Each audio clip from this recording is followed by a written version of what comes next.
I launched 2 SaaS and made $0. I've been working on my SaaS business with Aleta, Julian, and Geoffrey for the last 2 months. And I prefer to be honest with you, I'm not really proud of the results. On July 1st, we launched AeroPost that enable you to create any LinkedIn post with any YouTube videos.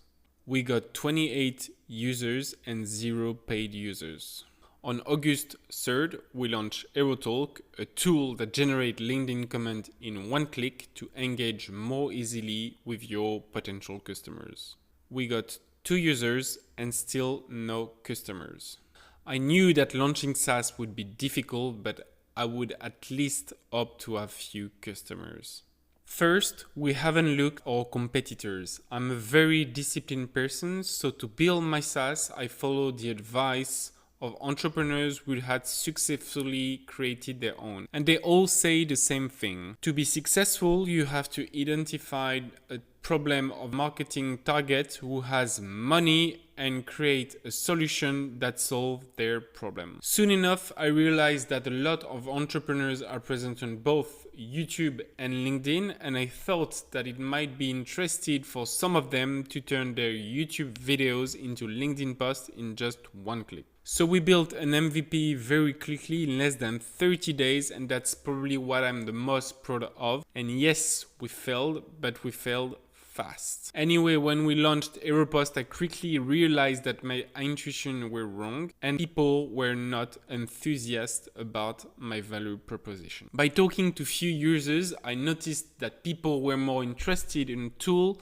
that made it easy to write content for LinkedIn. So we added features like voice dictation or creating posts from written notes. Unfortunately, once again, it wasn't enough. So we decided to focus our effort on AeroTalk, where we had identified an even bigger problem. To break through on LinkedIn, it's essential to create connection and engage with others. But writing takes time and often you don't know what to say. So we thought that it could be a good idea to create something that will help the creators to engage with others directly on LinkedIn. And to tell the truth, I was sure it was a great idea. I again realized that I had some competitors that were making several thousands of AMRR in exactly the same field. So the idea was already validated. But again, I released an MVP that was not as good as the competition. So the trouble that I had with AeroPost and AeroTalk was that quickly people were asking us what is the advantage, what is the benefit that they will have compared to the other platform. And unfortunately, I had no answer to that. So if I'm honest with myself, I'm forced to admit one thing. Our competitors had several months in advance than us. Their products aren't all bad. And in short, when you enter a competitive market, you have 2 ways to emerge. Either you have a way to develop your product and be super different than the others, or you can do exactly the same, but you have created an amazing community around you that will switch to this product for you. Unfortunately, I had nothing of those 2 ways. And even if every day I'm working on creating community around me, I still don't have it. Studying the competition in SaaS business is so important, and honestly, I haven't found any content creator that talk about SaaS that have said it many times. With all of that, I understood one thing. Creating a successful SaaS is not just solving a problem, because so did your competitors too. To succeed, it's about solving a problem better than your competitors. My second mistake is that I thought I was an indie hacker, but actually I'm not.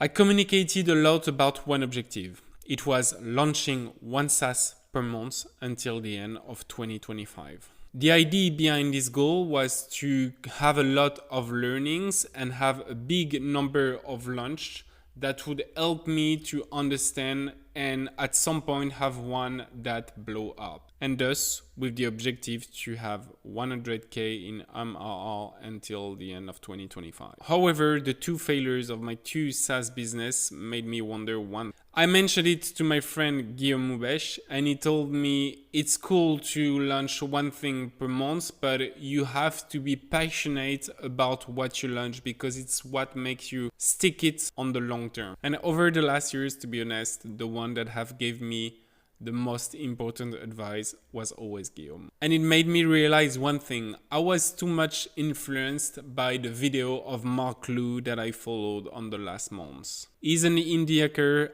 I'm not an indie hacker. So I took too much inspiration. The truth is that I'm a businessman that works with a team. I always created team around me because I always think that there's better people for doing stuff than me. I'm not a solopreneur that code and do everything in my bedroom. I'm not the only one to make the decision. I have a team around me. In short, my strengths and weaknesses are different from those of an indie hacker, so I have to act accordingly. Guillaume is right. Launching one SaaS per month is not an objective that suits me. In fact, launching one SaaS per month is gonna make me be very quick, but I'm gonna launch stuff that people have already launched and have taken more time to build it, so it will probably be better than mine. In short, it's very okay to fail fast, but I have to learn in order to progress every time. And it's important to not repeat the same mistakes again and again. That's why I'm putting an end to my goal of launching one SaaS per month until December 2025. Instead, I'm going to work on a new SaaS and I'm going to focus a lot on it. And if the launch of the new SaaS is a failure, I'm just going to pivot and improve it again and again. My third mistake is that I created a SaaS for LinkedIn, but I'm not passionate about LinkedIn.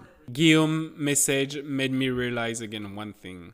I am not passionate about LinkedIn. Do I see myself spending a lot of time on LinkedIn over the last years?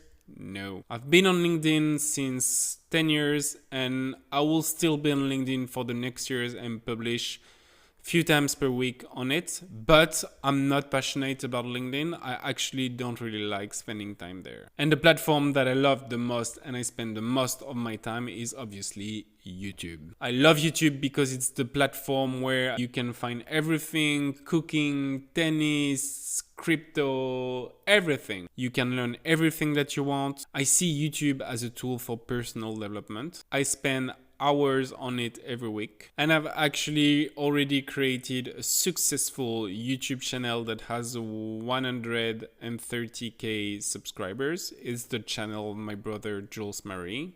And my partner Geoffrey has also created a channel with over 100k subscribers in graphic design. So it's obvious that the next tool that I'm going to create will be around YouTube. So I'm not the platform I'm going to focus for my next SaaS, but I still don't have the idea what pain am I going to solve. And this time I don't really want to rely on my intuition. I want the pain to be shared by YouTubers themselves. Another important point is that this time I'm not going to develop anything before having some real customers. So we're going to reverse the process. Instead of asking Julian to code something that no one wants, we'll make a sales page, we'll sell this to potential customers, and then we'll develop the MVP. And our customers will have confidence in us because they know we have already developed some MVP before. So I know we have made mistakes in the past,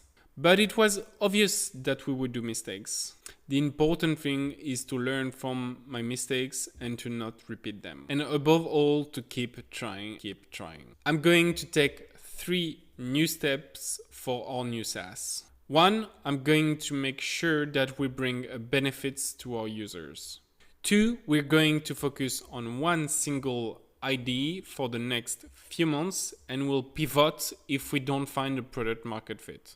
3rd, we're going to dedicate ourselves to the sector and the platform we love the most, YouTube. Guys, I was very honest and happy on this video. I'm very happy that I've shared that to us. If you have any comments, any thought, please feel free to reach in the comments. I will leave all the info and the links just above. Have a nice day.